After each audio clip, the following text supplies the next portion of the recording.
Turn to the person next to you and say, it's time to have an unoffendable heart. Wow. I'm telling you, this is the craziest adventure I've ever been in my life, because it all starts with this wild moment. My wife has this dream. And in the dream, she's in this game show. She doesn't realize it, but it's called the Insult Game Show. And in the game, she's insulted over and over and over again. She's out on a public street, and different ones are coming up and insulting her, and she doesn't realize it's being filmed. And she keeps laughing and being goofy, and she never gets offended. And suddenly the lights come on at the end, and they go, congratulations, you just won the Insult Game Show. You won. No one else has ever won. And then she wakes up. Well, I remember when she told me that dream, I was like, that is the coolest dream. Of course you'd win, Christy. You're the nicest person in the world.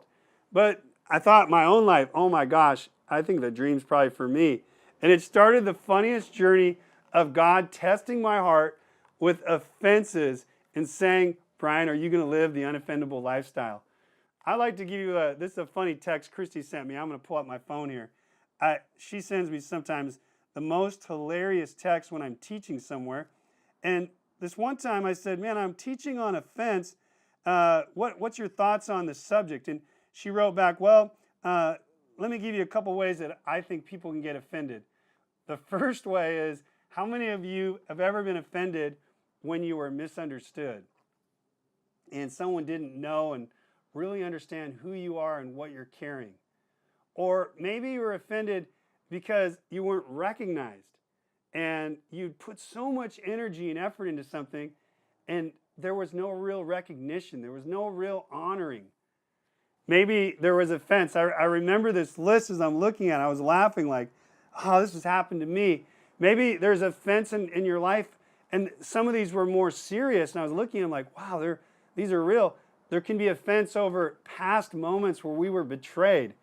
Somebody that we trusted broke our confidence and hurt our heart in such a deep way that it's making it hard to trust again.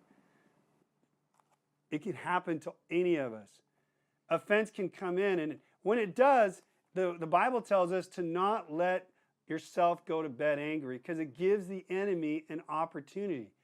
And that word opportunity is the Greek word topos, and topos means don't give the enemy any place. Don't give him a place. And where is that place? That means if we're living in anger, the enemy has a place to begin to attack us from.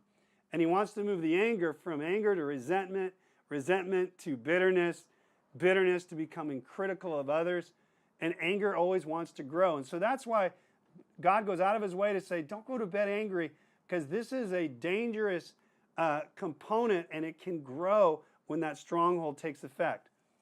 Well, as I was looking into this subject, one of the verses that I love is Ephesians 4:32. It says, be kind to one another, tender-hearted, and then it talks about forgiveness, but I thought, man, I've got to be someone who's kind and tender to people. And then it says, forgiving each other just as God in Christ also has forgiven you.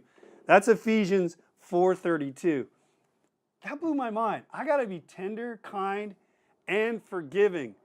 And the other verse that hit me was judging others. To the measure that I was judging others, I would be judged. And so my mind went back, and I started thinking about several things, and one is the grudge machine.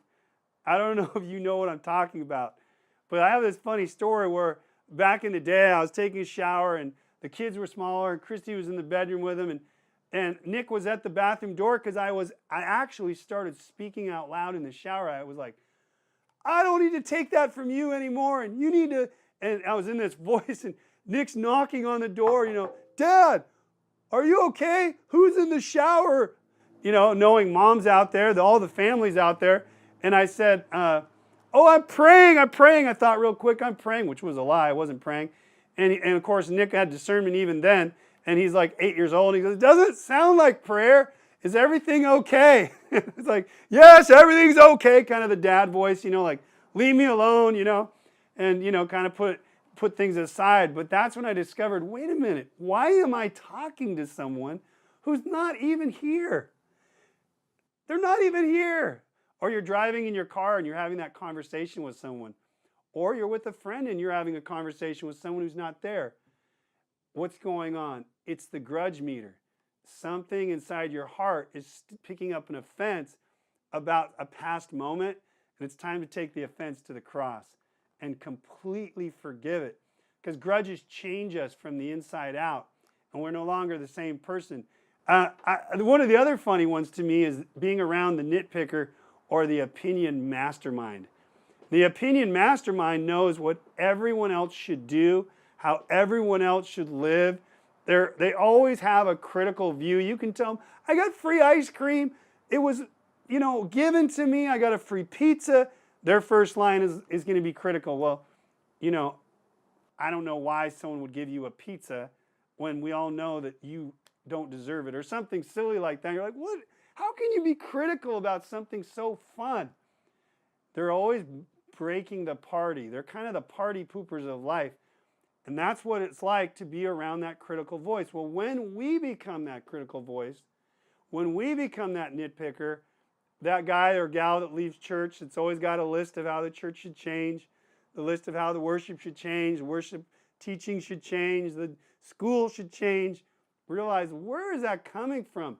It's usually coming because we weren't recognized in the past, or we were disrespected in the past, and we're carrying offense from our past into our now, and it's changing who we are.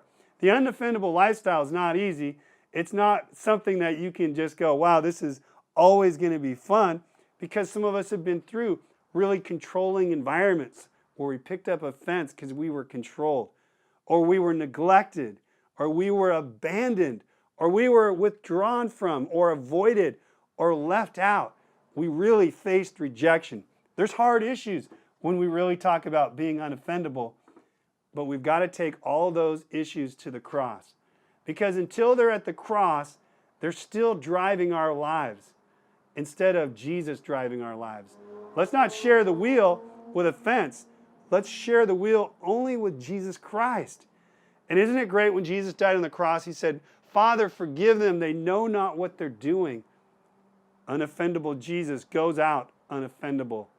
Maybe people that have offended you didn't really know what they were doing as much as you think they did. It's time to let it go all the way. Somebody said to me once, well, I forgave, but I don't want to go to the movies with him. It's like, that's not forgiveness. Because when Jesus forgives, he will go to the movie with Brian. He comes with me. Reconciliation has happened. We're back together. Think about how many times Jesus has forgiven you, and forgive on that level the people in your life. So let me give you some final kind of going away tips on this. If you need to forgive someone, number one, nobody wants to get a call, and you pick up the call and it's like, hello, and like, hey, this is Sam, and I want to meet with you tomorrow at Starbucks. I need about an hour.